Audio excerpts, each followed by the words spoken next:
Hey everyone, it's John, and before the episode proper starts, just want to take a quick moment and give a special tribute to Carol Locatell, who played Ethel in Friday the 13th Part 5. She just passed away recently at the age of 82, and we've had a lot of fun with her character Ethel on the podcast so far.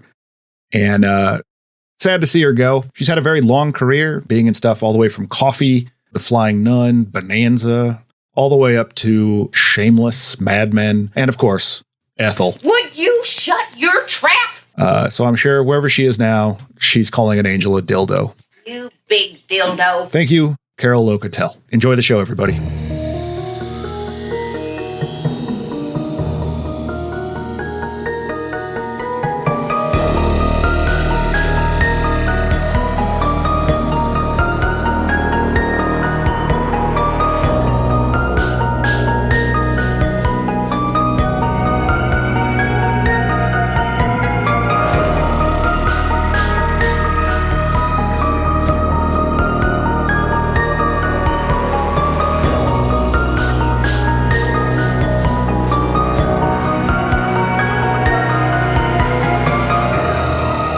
The worst horror movie I ever saw was fucking great.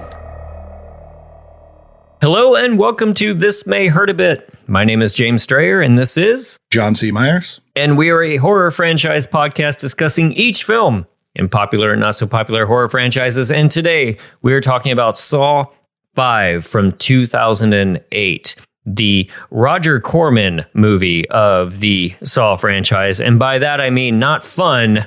It means made up of deleted scenes from other films and sewn together somehow is what it felt like to me. Is this a movie, John? I don't know. Is this a collection of deleted scenes from parts 1 and 2?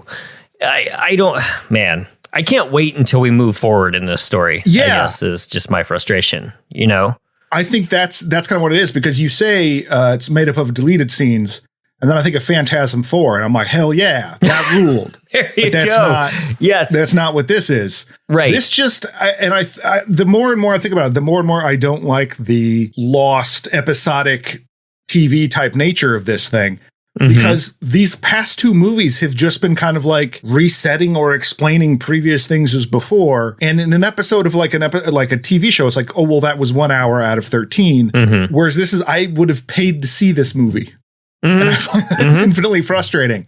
This one is what I hope is the nadir of the series. Cause it's not I hope great. so. This one I was really disappointed in. I did check before we started recording. I was just like, I'm not a Saw aficionado. This is not my franchise, but I am curious what the fans think. And so I went on and I tried to skim as much as I could because I didn't want to spoil any future things for me. But Saw 5 did end up near the bottom or at the bottom of several of those lists.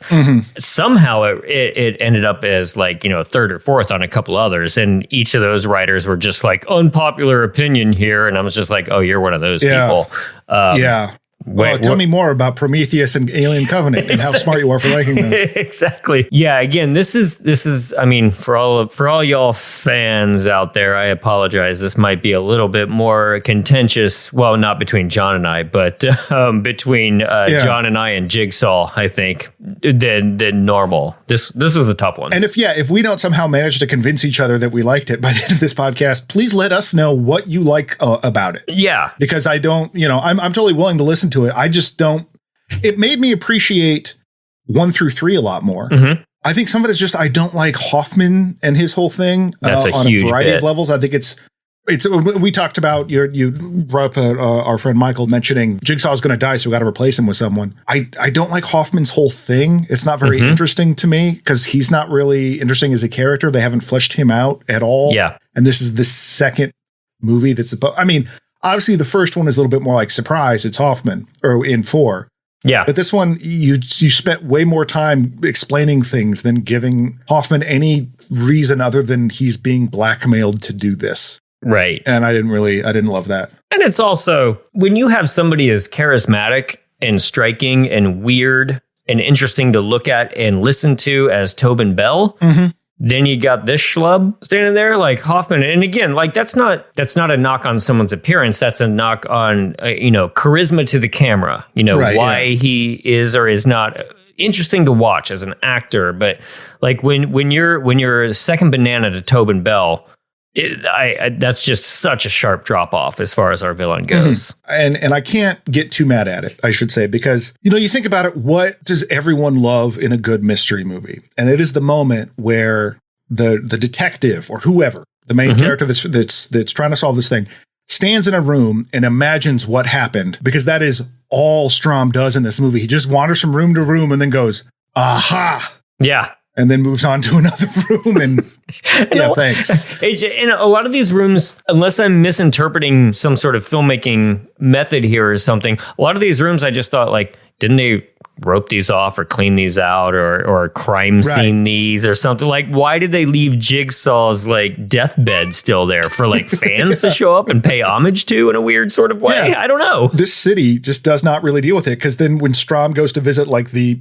hospital bed of his dead partner, like there's still just like bloody sheets everywhere. Exactly. For him to just stare at. Like the custodial industry in this city, terrible. Needs a vast rehaul. Totally. But then I get frustrated because I'm just like, well, how much time has passed? And I guess I could do some due diligence and look up some sort of timeline where all of this like is really laid out, because I'm just like, well, wouldn't the city shut down these crime scenes? And then I'm like, well, maybe this is just 2 days after when this all happened. I can't quite parse I really that. enjoy a movie that makes me have to do homework to figure out what's going on. That's cool.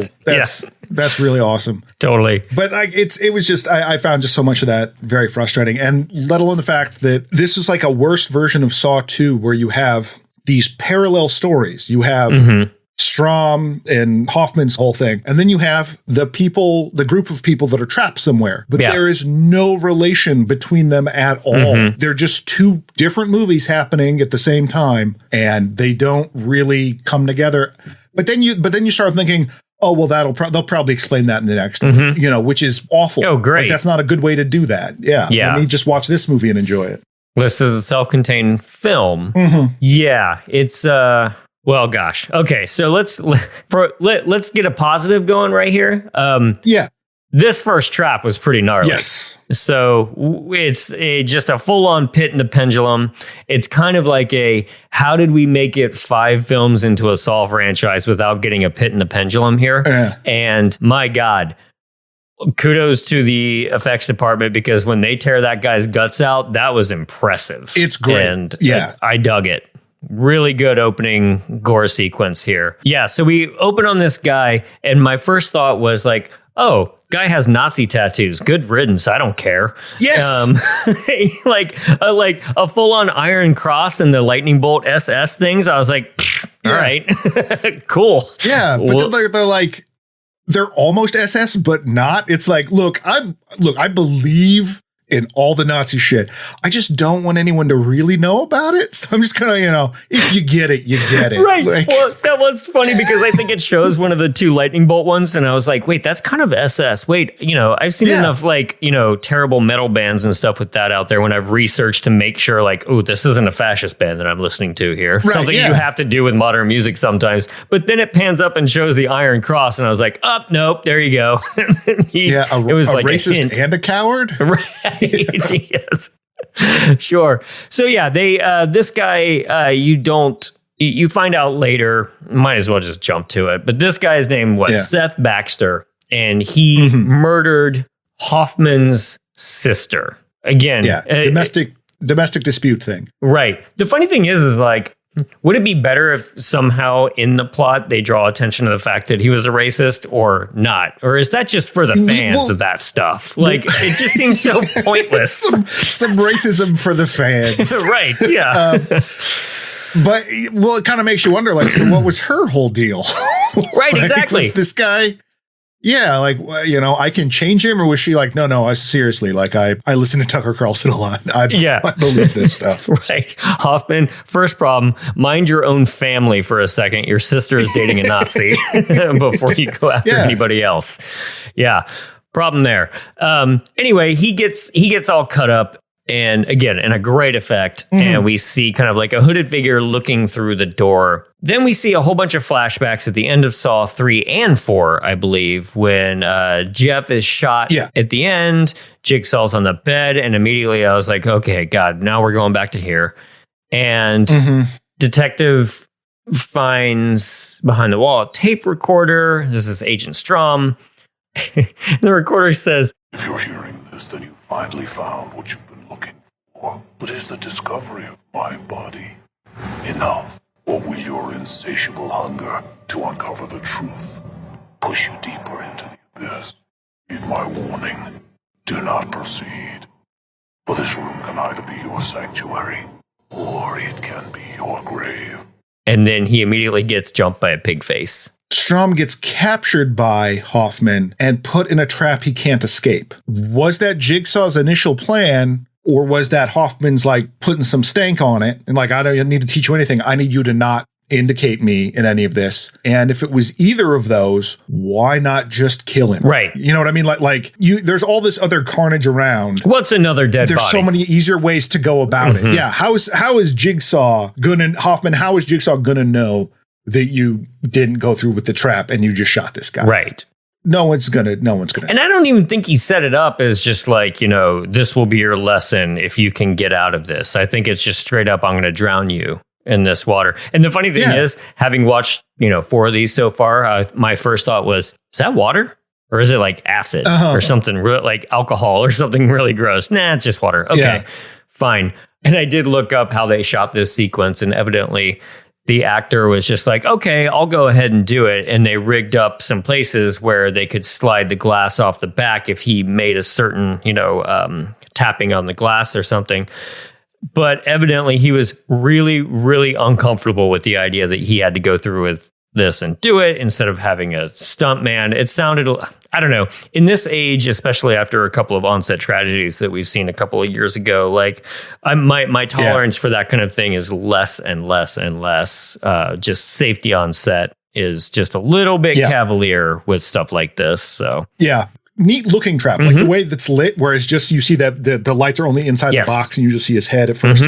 Really cool and a scary trap. But part of my problem with the traps in this, or at least some of them anyway, is that because we've learned that Hoffman, like Amanda, just sort of like, I don't care.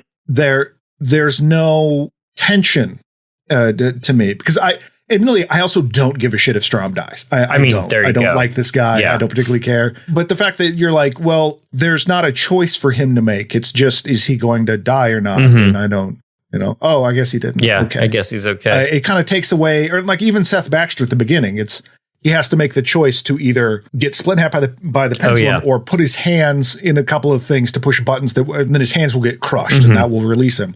And then his hands get crushed. Oh, it doesn't matter. He dies anyway. And it's like, okay, once again, we're still on this like trap thing where it doesn't really matter. No tension. Not necessarily the same with the group, but my issues with the group traps we'll get to those. Yeah, so he escapes by performing a tracheotomy on himself with a ballpoint pen, which is pretty great, I thought. Brutal. Yeah, I mean, I don't even know if I have the strength to get a pen through my Adam's apple or wherever that is. I don't even know how. I've never studied how to give myself a tracheotomy, is what I'm saying. Maybe I should. I can guarantee you I would just immediately murder myself, whether or not that was my intention. Right. It would just be, I would sever like 8 different arteries just trying to do that. This time I got it. This time I got it. Over and over.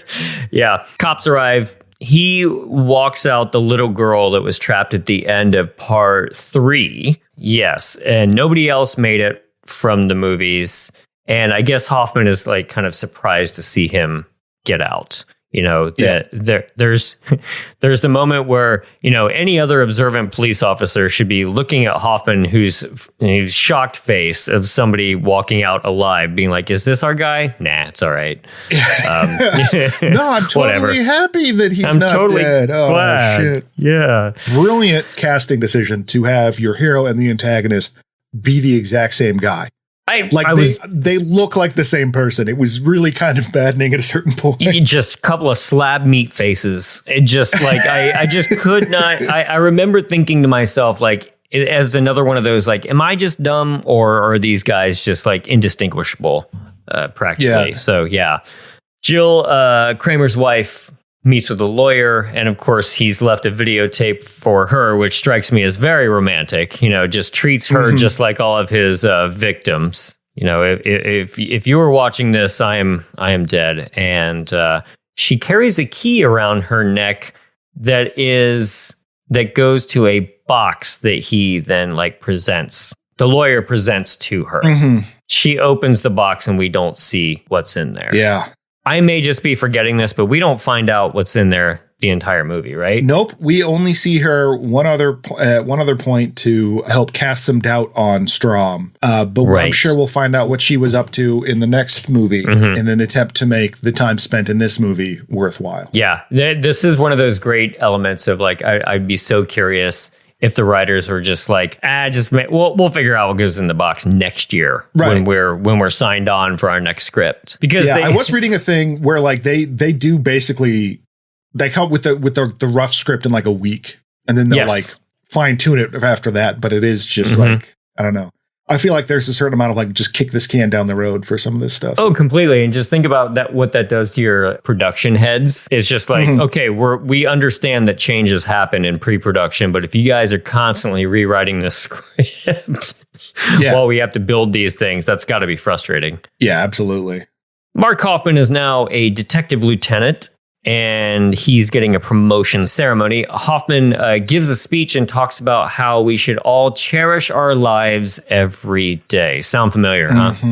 Yep. Yeah. Did you catch that? I missed it at first because I was too excited to see Al Sapienza as the like the chief of police or whatever. I like mainly he's a character actor. Mainly you might know him as he was Mickey in like the first season of Sopranos. I was like, oh my God, it's that guy. Yeah. Or if you've seen Money Plane, his fantastic turn in Money Plane. Still need to see you that. You might recognize it from that. No, you don't.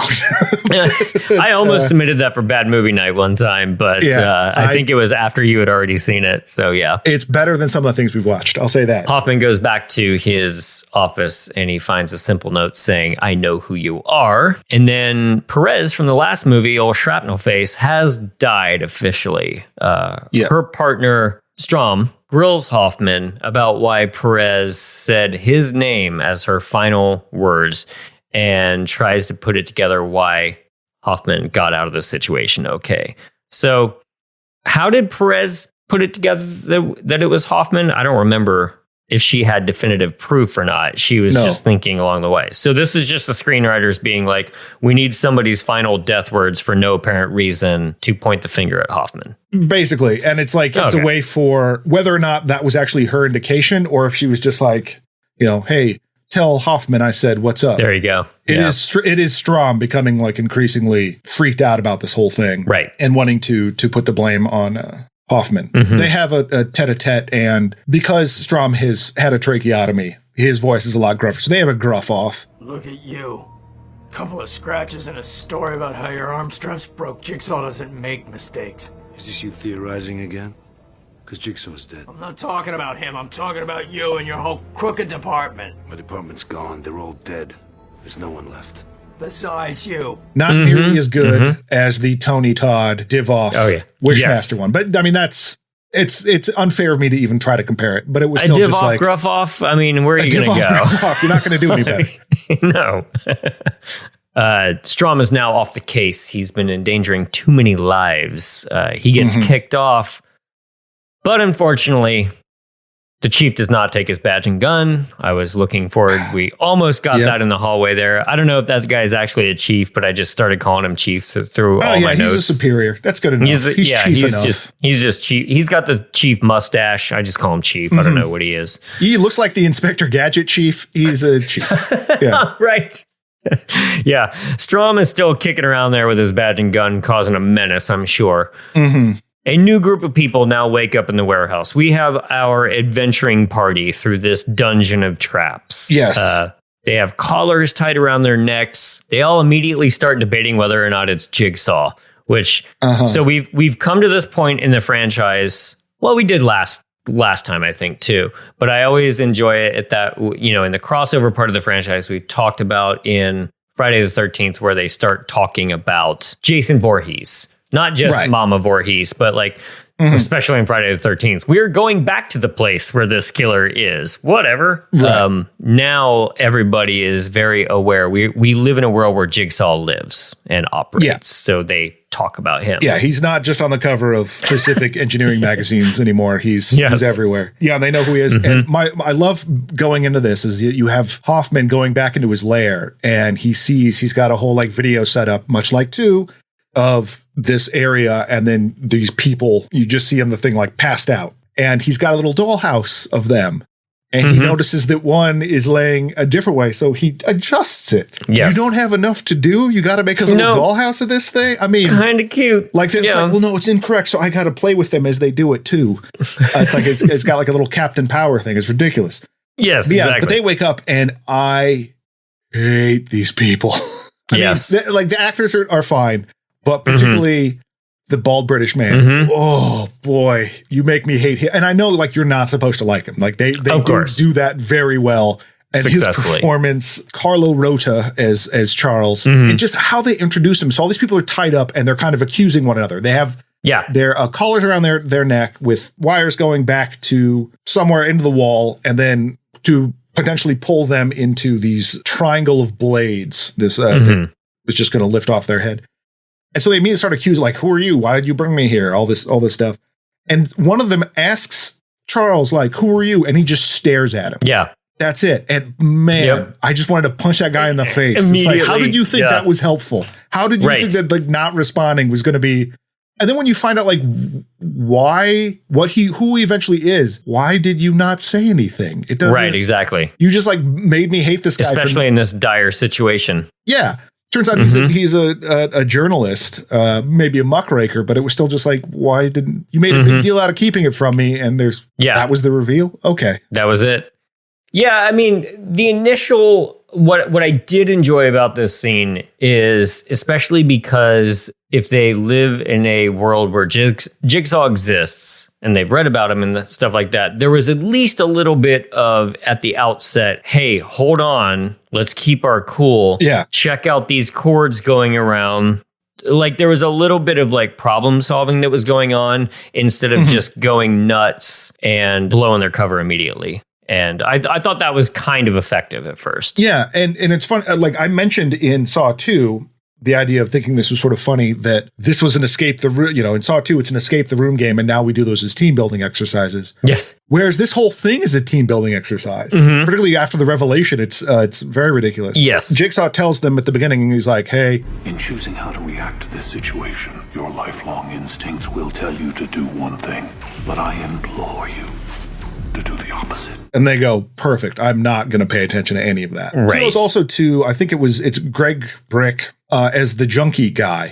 He was totally giving off, I'm going to get murdered right away vibes. Yeah. And he does not. And I was impressed at that little sleight of hand because it's like, totally. Oh, this guy's going. And then no. So you're saying Saw 5 is a commentary on franchise films, subverting expectations, as in our best Rian Johnson way. Yeah, I think that was the only subversion that I enjoyed in this, was that they kept that guy around a little bit longer. Yeah. This movie does, or at least the last couple have done some serious changes in how I view the Saw franchise. Totally. They all managed to get out of this initial trap by just, running forward, bashing some glass, getting a key out, and getting the collar off around their neck, except for one woman on the far right. She's unable to run forward. I was a little bit unsure about how the physics of all this worked, but I guess it doesn't really matter. She fails, gets jerked backwards, and decapitated. In a pretty well done, like little makeup effects scene. Yes, I like that little effect. We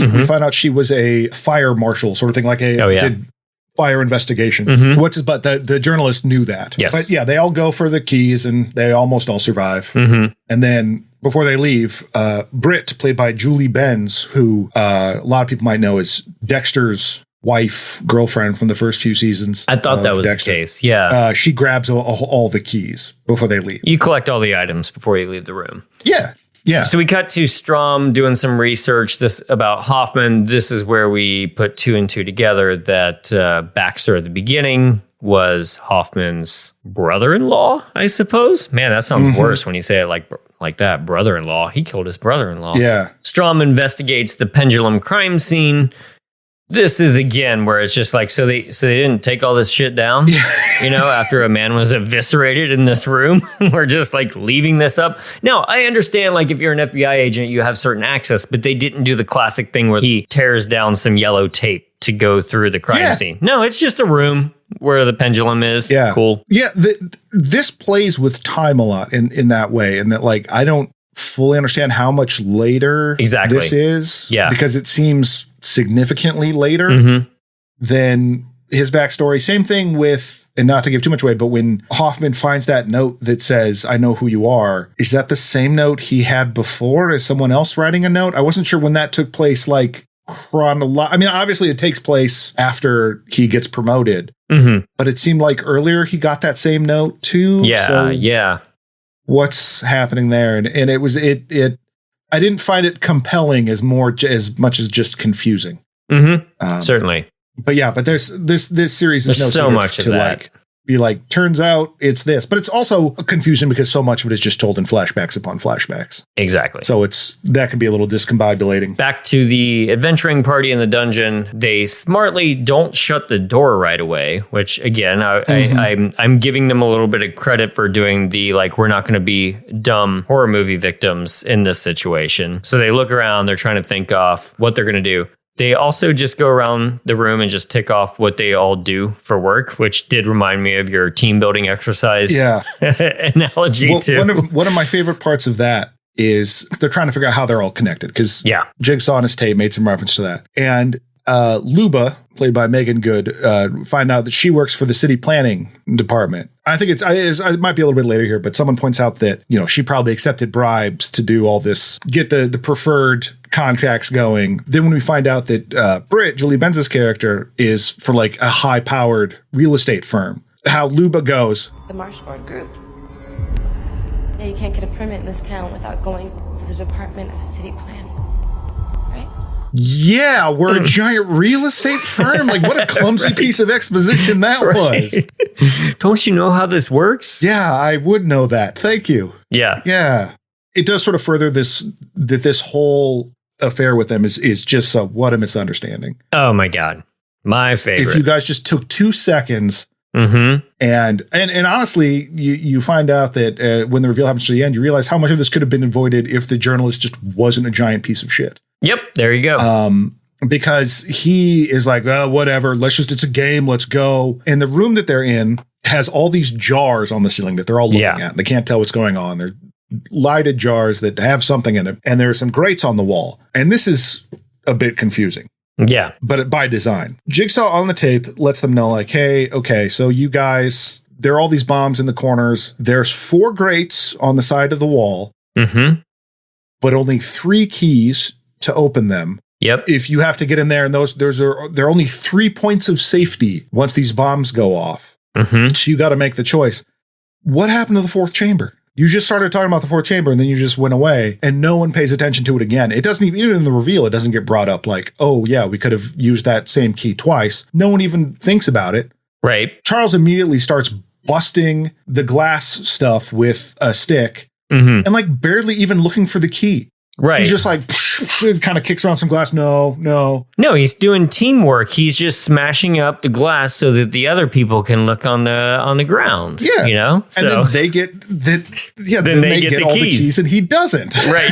Way to go, genius. Yeah. Because he actually he tries to prevent the junkie guy from getting one of the keys, and Luba hits him with a stick. Because he's already like survival of the fittest. Yeah. And Luba's like, yeah, how about survival of the, and then whacks him, and then the 3 get into their safe spaces, and you realize as they're crawling in there, like, there is so much room inside those things. Exactly. Yes. So already I'm a little like, okay. Right. Why didn't you guys think about that at all? But yeah.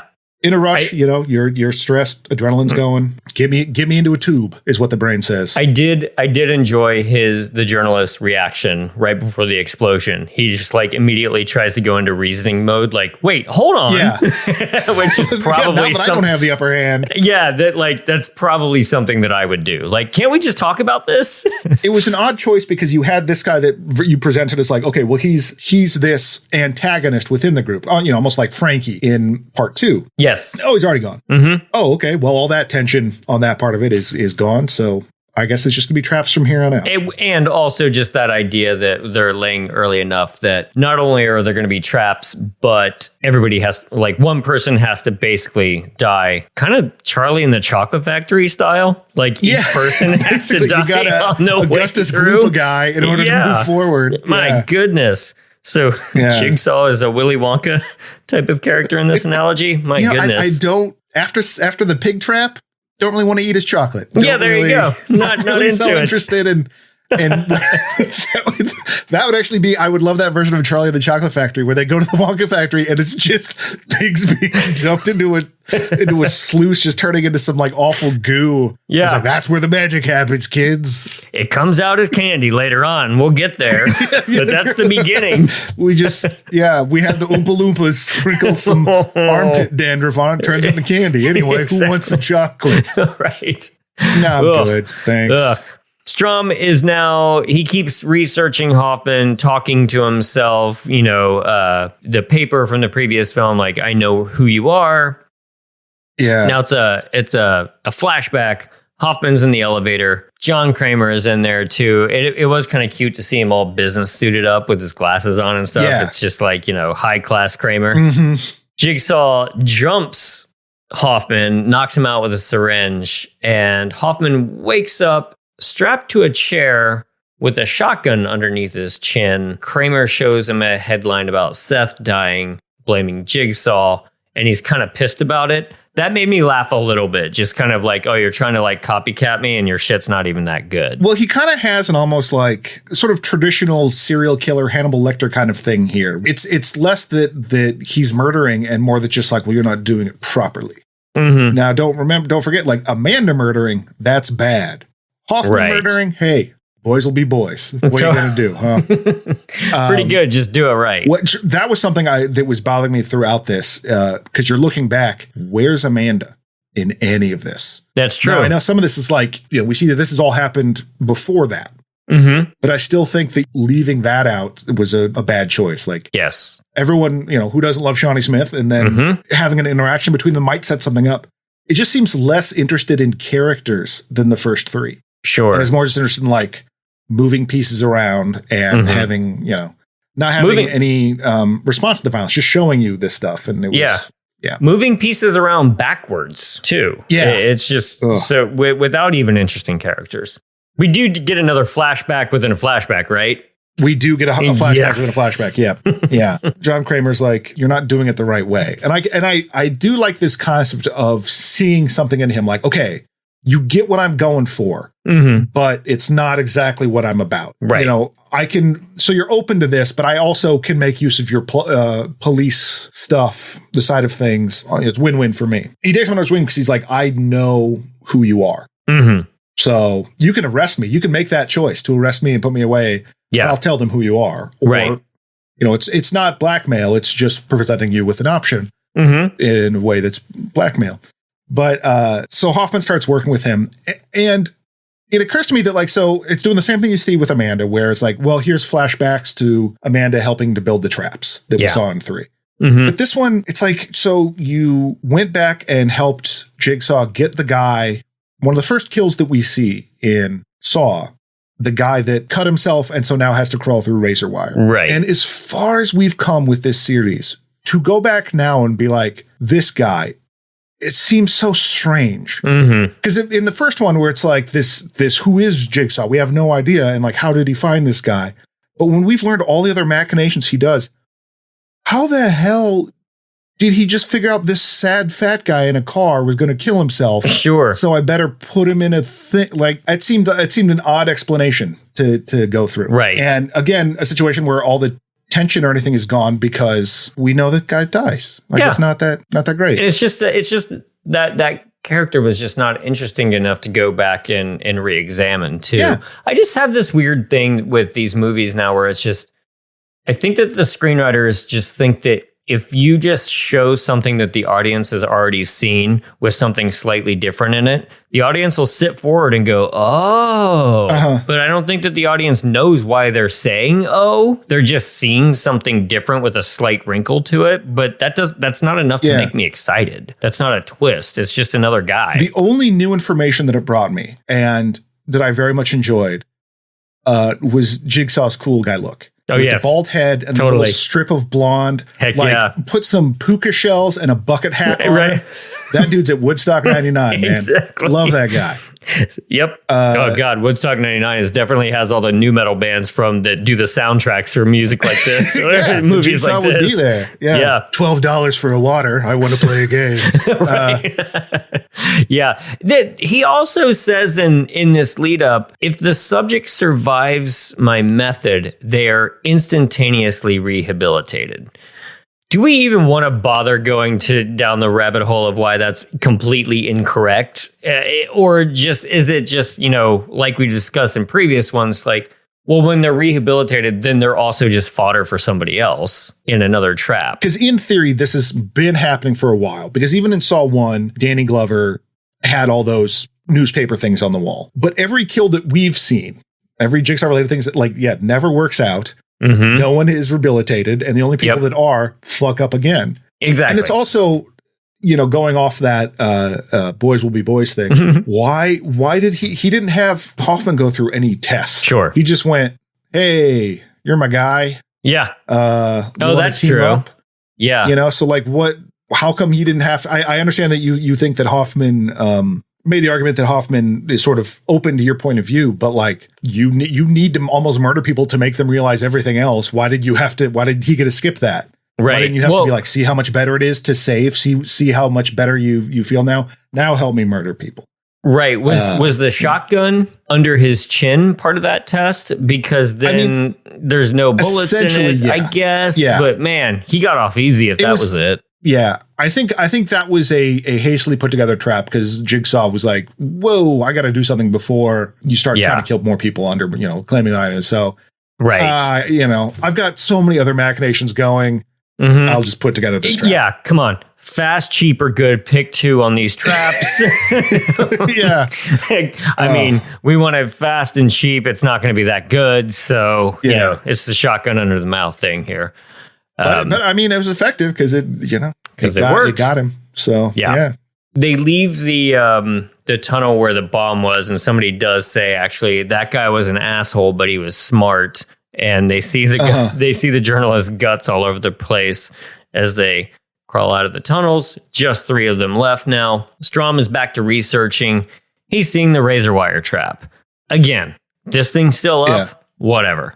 This is where we see the big guy in his car drinking, slashing his wrists, and get back to what you were just talking about. Well, what's also maddening about that is part of what was spooky about that in the first one again is because you don't know what this guy's up to and whatever, but it's just you're constantly explaining everything. Yeah. And I feel like that's this sort of tied together episodic nature of this thing just makes you constantly explaining, and it makes it much less interesting, particularly because a lot of the revelations are either completely obfuscated. They're there's no way you would ever know that until they're guess what?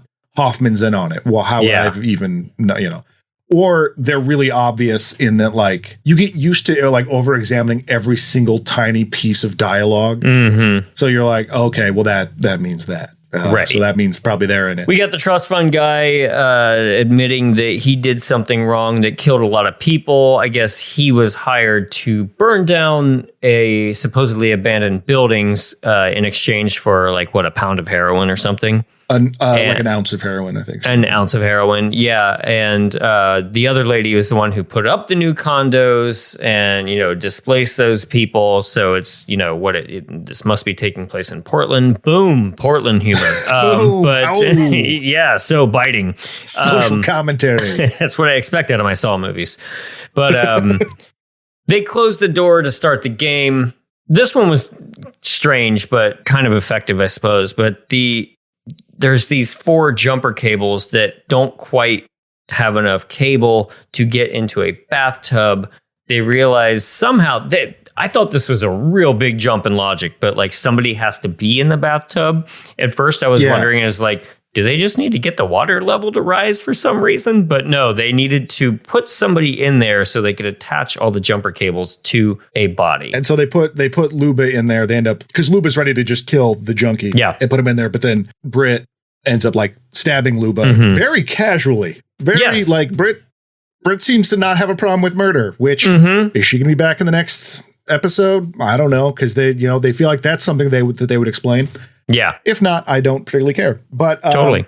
Yeah, puts her in the tub, and then they hook her up to a bunch of things. It was very kind of video gamey, and they're like, you need to open the door using these 5 cables, and yeah, and then sure enough, they fry her enough that the door's able to open. Then we get a kind of a strange sequence where Chief is trying to track Strom's phone, which didn't make a whole lot of sense, but Strom is just wandering around the set of Saw 2 at this point too. And this comes up later with the phone tracking, but it didn't make a lot of sense to me here. Yeah. Well, you see at the beginning, you see Hoffman take his phone from evidence. Oh, yes. Right. Well, why would the chief be calling a phone that's been taken into evidence? I mean, I guess if he doesn't know. Same number? I don't know. Yeah. Yeah, but that seemed again like pointlessly confusing. But yeah, and I liked this idea of it. I liked the element of, so Hoffman knows that Strom is on to him. Strom is really starting to get his suspicions confirmed that it's Hoffman by standing in rooms and just imagining what happened. Yeah, Hoffman starts like trying to put things in place to make it seem like Strom's going out of his mind. Right, like he ends up contacting the chief and is like, "Hey, I was trying to reach Strom. He wanted to get back to me." He had a theory that maybe there was something going on the inside, that maybe that's like Jigsaw had someone on the inside that was helping him out. Like that's how he got all these FBI files and stuff. Yeah. Ooh, that's very interesting. We haven't seen Strom. We got to call Strom. Right. Sets it up so that Strom's phone is at the crime scene of the adventure group. Exactly. The last 2 people get to the final trap. This trap worked for me.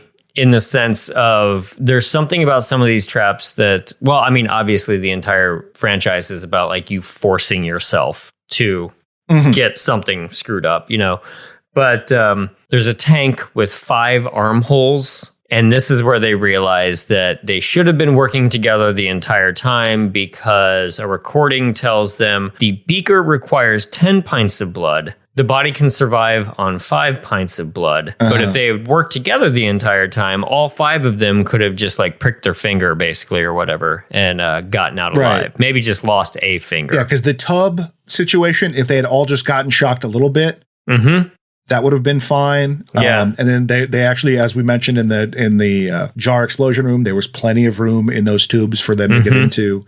Yeah. And apparently like all the keys for the collars, one key would have unlocked all the collars. Right. They also figure out at this moment that the guy burned down the house or burned down the building. And basically he did so at the request of Julie Benz's Britt's people, so they could build more affordable housing. The Luba signed off on it. The journalist helped cover it. And then the fire marshal thing like wrote a fake report. So they were working together.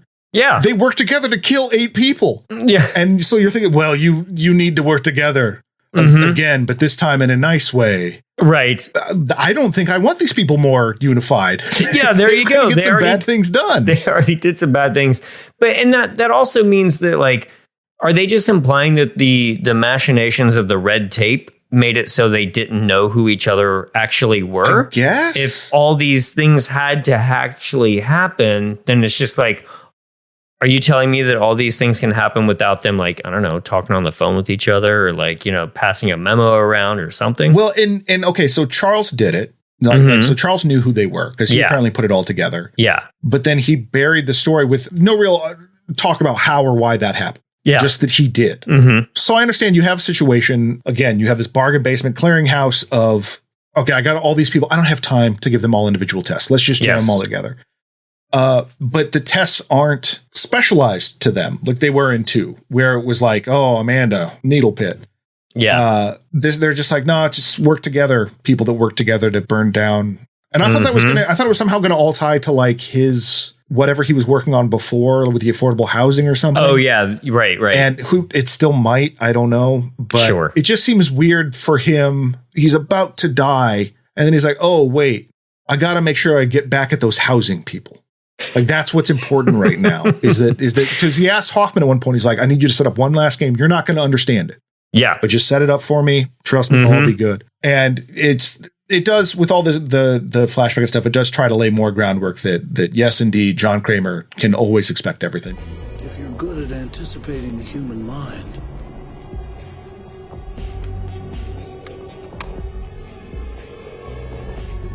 it leaves nothing to chance. That's just one of those hand-wavy lines you put into a script. Like, that sounds deep and spooky, but I don't know what even that means. And then it's even more frustrating. It's like, well, then, and I feel like I've said this every episode, but it's like, then if that's true, then these people are going to die. Yeah. These people are going to fuck up and die. So you've just murdered them.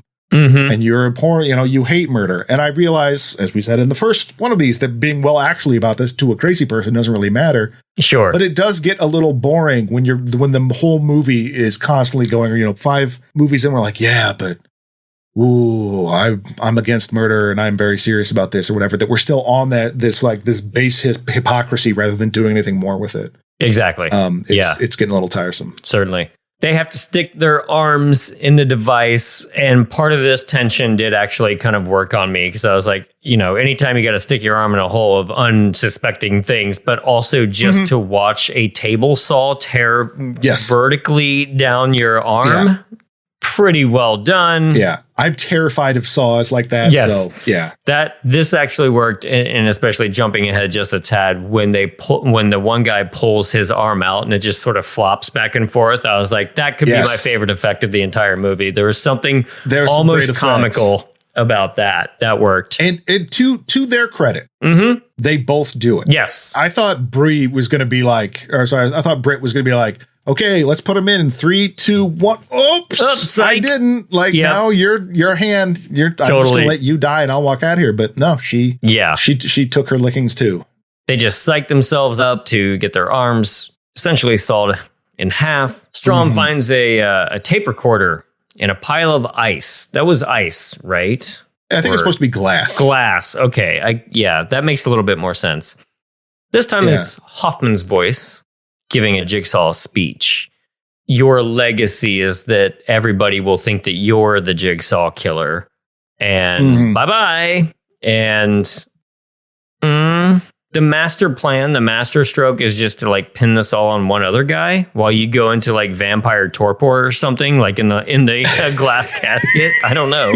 Yeah. No, I will say, I love this trap, because what happens is, because he when Hoffman shows up, Strom gets the drop on him, throws Hoffman into the coffin, the glass coffin thing, then seals itself up, and Hoffman gestures to the tape recorder, and the tape recorder's like, yeah, you did this wrong. And then the coffin starts folding down into the ground. It's kind of at a 45-degree angle, and it starts folding down as the walls start coming together. You almost never see a wall trap succeed. I was just going to say that. Yeah. That was kind of gnarly. And that concept of a trap was very creepy, of the guy that you thought you had the drop on, smirking at you while he's putting himself underground. I don't know where the thing goes, if those walls open back up. Yeah. So it gushes Strom, and it's kind of brutal. You see a bone snap at one point. That was again, very well done. But again, you could have just shot him and buried him. This is a long way to go, because you weren't teaching him anything. No, you just wanted to get a ha ha ha, and it's kind of annoying. Again, and based on what Jigsaw was initially supposed to be. And it's also they haven't seen each other the entire film, so I don't know if this is trying to be the riff on Heat or something, where our hero and our villain finally meet in a diner, but it has no tension whatsoever. We're building up to this moment, and it's just I did like the squishy, the walls. That was cool, but fine. So in theory, you could end this whole thing here. Okay, so now everyone's going to think that Strom did it, because they find his cell phone. Yep. They track it to this location, and it's in front of where all the adventuring party has been at. So it seems like maybe he set it up, but because not even is it just that Strom's dead, it's that his body is gone. So they'll never be able to figure it out. He died in a suspicious way. No, he's just disappeared. He's just pulverized. Yeah. And during this whole time, the chief is running in there too with his gun drawn, trying to track it down. And at one point, there's just 3 of these meaty dudes just wandering around, and we have no sense of where they are spatially to each other, so it was hard to generate any tension for me. Right. In the end, I swear, he comes across Britt. She has a meat hook in her hand, and she's on the other side of a table or something like that. And I was like, did I miss something, or is this going to be another part 6 thing that we're going to go backwards and see? I don't know where she got the meat hook. I don't know why she has it, but and also because like it's right by him. I'm surprised he didn't just unload into her. Yeah, but, exactly. With the gun. Yeah. Or whatever, because she's like, we won. And okay. I just don't care about these people. I thought I didn't care about in 2, but like 2 at least had some relation to the things that were happening outside of it. Right. And this one really doesn't, other than like it ended up being a trap for Strom, I guess. Yeah. But did Jigsaw plan for that? It's another case of by these increasing machinations, it makes the other ones like Amanda and Jeff's tests were just meaningless, apparently. Like, it didn't matter what they did because he knew they were going to show up here anyway. And then he would use that test to do this thing. Like, it doesn't feel like it's building to something. If it, like, whereas we're 5 movies in, if it was the end of the third one where it reveals like, this was yet another test for you, Amanda, as because you were going to be my protege and you failed, has a lot different feeling than it's just these ongoing machinations that just don't seem to be going anywhere. And if they are, we won't know because we're spending 90% of the movie in a flashback to see how we got there in the first place. Exactly. Getting that format is getting really tiresome. It's getting very tiresome. Because I think they're in doing a lot of this. They're removing what made it interesting in the first place because they're explaining stuff away. The wrinkles they're adding aren't doing much other than being just, like you said, moving pieces around backwards. It's not moving the story forward. There's not a lot of character growth or anything. Yeah. Like, I don't feel like I know much more about Hoffman than like by the end of the movie than I did like in the first half hour. Yeah. Except that he tolerates his sister dating a Nazi. That's all I know now. We did learn that. So, well, and then I guess you like, is a twist because they don't underline this, which I will absolutely give them credit for. At the very beginning of Saw 4, when we see again at the end, he gets a tape recorder that says, hey, you're going to be tested. You think we're going to get out of this? Has that even happened yet? Oh, yeah. Right. This pretty much goes from like him getting picked up, at the crime scene where it all went down with Matthew's head crushed in ice and all that stuff to the hospital room to getting promoted to the hospital room to all that. So, I mean, in theory, it might have happened alongside that at some point, but what's his test? What's going on there? Guess what? Probably the next one. Probably the next one. Because we have too many other things to do. Before we get to the next one, let us honor our dead. Seth Baxter, played by Boris Jarsky, sliced in half by a pendulum. Ashley, played by Laura Gordon, decapitated by razor. Charles, played by Carlo Rota, killed in nail bomb explosion. Luba Gibbs, played by Megan Good, electrocuted in bathtub. Peter Strom, played by Scott Peterson, crushed by closing walls.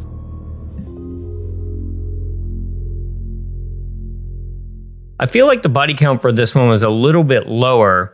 And part of the problem here is also, it's just like, I'm not going to count the razor wire guy again. Yeah. I'm not going to count, the ice block head explodey or anything like that. Do the final 2 people that put their hand in the 10 pints of blood machine, are they dead? Don't really know, so I don't think we can count those either. Yeah, I mean, they're kind of in that Cary Elwes, like, oh, sure, where are they sort of thing. But I mean, they seemed okay, or they're there anyway. They're still present, so not fully dead. Favorite trap? Favorite trap. There's a lot of, I mean, I will say I do think like the traps in this one are fairly simple, but like interesting. Like the whole just don't get your head cut off. Yeah, pull that thing back. I kind of like that one, but. I mean, the pit and pendulum is just the head of the pendulum, so it's not necessarily the hand crushing was a neat thing, but that doesn't make it that interesting. Yeah. I don't know. Probably the most effective trap for me, like watching it, that I got the most reaction of was probably the put your hand in the saw blade trap, which is, just very, very simple. Agree. But it's simple, but I would agree. Yeah, which actually, so did Hoffman design those? Because if he was setting up a game, that would explain why they're a lot more simple, because Hoffman's like, I don't really know. I read an Edgar Allan Poe story. That's how I did this. I don't have I was on the cover of an engineering magazine. Sure. That'd probably be the most effective one. I did like the head cut off thing. Yeah. That was just a weird trap, it was weird and efficient somehow. Just a clean decapitation. No muss. Where do you think we're going in part 6? You think we're going to go forward or backwards some more? I think we have to go forward because there's no investigation to be done on the previous, on what's happened. Although We still don't know what was in the note to Amanda. Mm-hmm. We got to find out what was in the box. The only other time Jill shows up is she also lays the groundwork that she says Strom is stalking her. Oh, I forgot about that. And so, yeah, so it's like, well, does that mean that she's somehow in on it now? Which would seem odd, considering you didn't seem stoked your husband was a murderer. But hey, why not just retcon that away? That's fine. Yeah, right. They might do that. She's come around. Yeah, she figured maybe he was onto something. Something in that box convinced her. So I'm sure we'll get something with that. Because I like, as far as like loose ends that are still out there, the amount of people still alive are pretty small. Pretty slim, yeah. I'm not really digging Hoffman as an acolyte compared to Amanda. There's not the weird emotional element to it that they had. It's just, hey, do this. Okay. Yeah. So, I mean, if they flesh him out next time, that'd be great. I just don't see them doing that. Not at all. Yeah. But we're going to get more, hopefully, like traps that are actually related to like a more cohesive story. This one felt less, for all the flashbacks, it did feel less convoluted than 4, but still like, yeah, you ran the same problem again where you have these parallel stories that this one even less than 3 of like, oh, turns out they were related the whole time. Not really. It didn't even have that. So. Yeah, it was a rough one, everyone. But I'm like you. I'm hoping that this is the nadir of the series. By all accounts, 6 is supposed to be pretty good. Okay. I think we're going to, if all schedules align, we'll have a previous guest back on to discuss part 6 with us, which is always fun.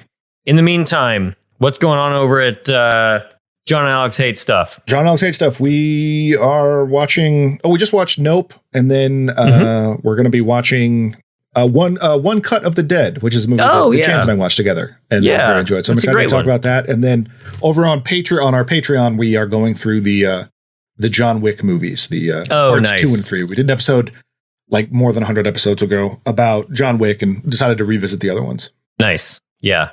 And yeah, we're still doing spooky stories over on Please Leave podcast. If you want some original horror. And you do. Check that out. Yeah, and you do. If you're listening to a franchise horror podcast, you might want some more original horror. Like just one-offs. No, I don't.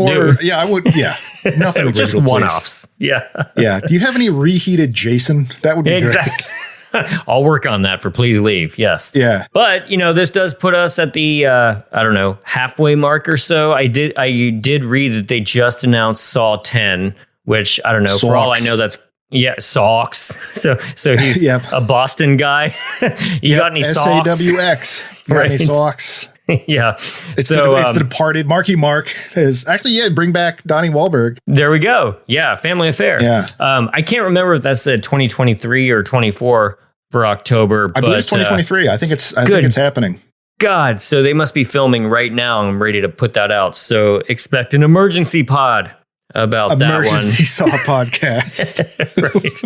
And, hopefully we'll be up through part 9 before October, and we'll be starting to think about what our next franchise is. So thanks for listening, everybody. And let us know what you thought of Saw 5. Hey, if you liked it, that's great. Again, always happy to hear that. By all means, I know this franchise has more fans than I think John and I actually are, but always looking for the good stuff in these. And I don't want to crap on anybody's parade if they like it. But if you like Hoffman, that might be a bridge too far for me. Respectfully, but I'm dying to know why. Yes, yeah, I'm dying to know why. Because if you tell me after 6, then maybe I'm interested. Because right now he's not doing it for me. Yeah. It's not a thing where I want to just yell at you for having an opinion. I'm generally curious why you like this movie. Curious, yes. Yeah. All right, everyone. Well, thanks. Yeah, thanks for listening, and we will see you next time for Saw 6. Good night. Good night. This has been a Two Penguins media production. It was produced by James Strayer and edited by John C. Myers. Logo by Ethan Kimberling and music by Michael Arthur Holloway, who you can find on Bandcamp. Follow us on Instagram at thismayhurtabitpod and on Twitter at hurtabit. Email us at thismayhurtabit@gmail.com. And if you are so inclined, rate and review us on your favorite podcast app, and we'll see you next time.